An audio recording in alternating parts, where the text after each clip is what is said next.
ದೇವರಾಜ್ ಅರಸೂರು ದಾಖಲೆ ಮುರಿದ್ರು ಸಿದ್ದರಾಮಯ್ಯನವರು ಅವಧಿನಲ್ಲಿ.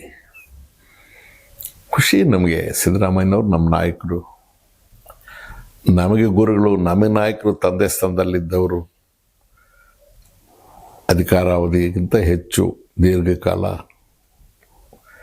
ಇವರು ಇದ್ದು ಆ ದಾಖಲೆಯನ್ನು ಮುರಿದಿದ್ದಾರೆ, ಶ್ಲಾಘಿಸ್ತೀವಿ. ಆದರೆ ಹೇಗೆ ದೇವರಾಜ್ ಅರಸವರು ಒಂದು ವರ್ಗದ ಜನರ ಮನಸ್ಸಿನಲ್ಲಿ ಶಾಶ್ವತವಾಗಿ ನಿಂತುಬಿಟ್ಟಿದ್ದಾರೆ, ಹಾಗೆ ನಿಲ್ಲಬೇಕು ಸಿದ್ದರಾಮಯ್ಯನವರು. ಆ ಹಾದಿಯಲ್ಲಿ ಹೋಗಬೇಕು ಅಂಥ ಇನ್ನೂ ಕೆಲವು ಕೆಲಸಗಳನ್ನು ಮಾಡಬೇಕು.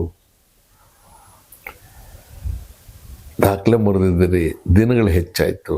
ಆದರೆ ಕೀರ್ತಿಯ ವಿಚಾರದಲ್ಲೂ ಕೂಡ ದೇವರಾಜ್ ಅರಸರವರಷ್ಟೇ ನೀವು ಬೆಳಿಬೇಕು ಅಂತ ನಮ್ಮ ಅಪೇಕ್ಷೆ. ಆ ಅವಧಿಯಲ್ಲಿ ದಾಖಲೆ ಮುರಿದಿದೆ, ಬಟ್ ಕೀರ್ತಿಯಲ್ಲೂ ದಾಖಲೆ ಮುರಿಬೇಕು, ಮಾಡಬೇಕು. ನೀವು ಹಾಗಾಗಬೇಕು. ಇನ್ನೂ ಏನೋ ಬೇಕು ಅಂತ ಮಾಡಬೇಕು. ಎಷ್ಟು ಕೆಲಸ ಇದೆ ಮಾಡುವಂಥದ್ದು. ಶಿಕ್ಷಣ ಕ್ಷೇತ್ರದಲ್ಲಿ ಎಷ್ಟಿದೆ, ಆರೋಗ್ಯ ಕ್ಷೇತ್ರದಲ್ಲಿ ಎಷ್ಟಿದೆ, ಕೃಷಿ ಕ್ಷೇತ್ರದಲ್ಲಿ ಎಷ್ಟು ಕೆಲಸ ಮಾಡೋದಿದೆ.